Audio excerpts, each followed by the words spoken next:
Welcome to 9 vibes. రాళ్ళు రప్పలు లేకుండా ఒక పద్ధతిలో అలకబడిన నేల మేఘాలు లేని ఆకాశానికి సంకేతం. ఒక పద్ధతిలో పెట్టుబడి చుక్కలు రాత్రివేళ కనిపించే నక్షత్రాలకు సంకేతం. చుక్కల చుట్టూ తిరుగుతూ చుక్కలను గల్లలో ఇమిడ్చే ముగ్గు ఖగోళంలో ఎప్పటికప్పుడు కనిపించే మార్పులకు సంకేతం. ఎంత పెద్దదైనా చిన్నదైనా ముగ్గు మధ్య గడిలో పెట్టే చుక్క సూర్యస్థానానికి సంకేతం.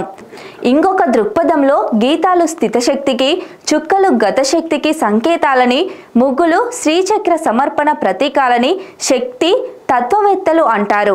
ఇక వివిధ ఆకారాలతో వేయు ముగ్గులు విల్లు ఆకారం పునర్వసు నక్షత్రానికి, పుష్పం పుష్యమి నక్షత్రానికి, పాము ఆకారం అశ్లేషకు, మేక ఎద్దు పీత సింహం లాంటివి మేష వృషభ మిథున కర్కాటక రాశులకు 9 గడుల ముగ్గు నవగ్రహాలకు సంకేతాలుగా చెప్పవచ్చు. 3 రోజులతో పూర్తవుతూ అందరికీ ఆనందాన్ని పంచే పండుగను ఘనంగా సాగనంపేందుకు పుట్టినదే రథం ముగ్గు.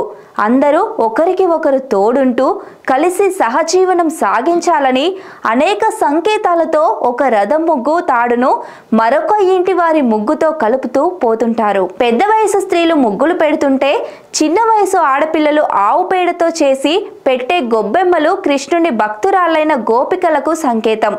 ఈ ముద్దుల తల మీద కనిపించే రంగుల పూల రేకులు పసుపు కుంకుమలు ఆ గోపికలందరూ భర్తలు జీవించి ఉన్న పుణ్యస్త్రీలు అని సంకేతం. ఆ గోపిక స్త్రీల రూపాలకు సంకేతమే గోపి మరియు బొమ్మలు గొబ్బెమ్మలు. మధ్య ఉండే పెద్ద గొబ్బెమ్మ గోదాదేవికి సంకేతం. సంక్రాంతి రోజులలో వీటి చుట్టూ తిరుగుతూ పాటలు పాడుతూ నృత్యం చేసే బాలికలంతా కృష్ణ భక్తి తమకు కలగాలని ప్రార్థిస్తుంటారు. దీనిని సందె గొబ్బెమ్మ అంటారు. గొబ్బెమ్మలు పొద్దున పూట ముగ్గులో ఉంచి దానిపై గుమ్మడి పూలతో అలంకారం చేస్తే చాలా అందంగా ఉంటుంది. 3 రోజుల పాటు సాగే సంక్రాంతి పండుగలో మొదటి రోజున 4 మార్గాల కూడలిలో వేయబడే పెద్ద మంట. అప్పటి నుండి ఇంతకంటే మరింత వేడితో ఉత్తరాయణ సూర్యుడు రాబోతున్నాడనే సంకేతం. దక్షిణాయనంలో ఉండే నిద్ర బద్ధకంతో సహా దగ్నం చేయాలనే సంకేతంతో చీకటితోనే భోగిమంట వేస్తారు. ఇంట్లో ఉండే పాత కలప సామాను వస్తువులు ఎండు కొమ్మలు లాంటివి భోగిమంటలో వేసి తగలబెడతారు. వీటన్నింటినీ దారిద్ర్య చిహ్నాలుగా భావించి తగలబెడుతుంటారు. వేసవిలో వేడికి తగలబడే వాటిని గుర్తించాలనే మరొక సంకేతం కూడా ఇందులో దాగి ఉంది. భోగిపళ్ళు అంటే రేగిపళ్ళు. ఇది సూర్యునికి ప్రీతిపాత్రమైన పండుగ.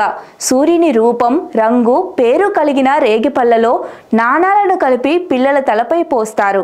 సూర్య భగవానుని అనుగ్రహం పిల్లలపై ప్రసరించి ఆరోగ్యం కలగాలనే సంకేతంతో భోగిపళ్ళు పోస్తారు. సంవత్సరంలో మిగిలిన రోజులలో నల్ల నువ్వులు వాడరు. కానీ సంక్రాంతి పర్వదినాన మాత్రం నల్ల నువ్వులతో మరణించిన పితృదేవతలందరికీ తర్పణములు ఇవ్వడం ఎక్కువగా చూస్తుంటారు. దీన్నే పెద్దలకు పెట్టుకోవడం అంటుంటారు. సంక్రాంతి పర్వదినాలలో వారి వారి ఆచార సాంప్రదాయాలను అనుసరించి ఈ కార్యక్రమం చేస్తుంటారు. ఈరోజు బూడిద గుమ్మడికాయ దానము ఇస్తారు.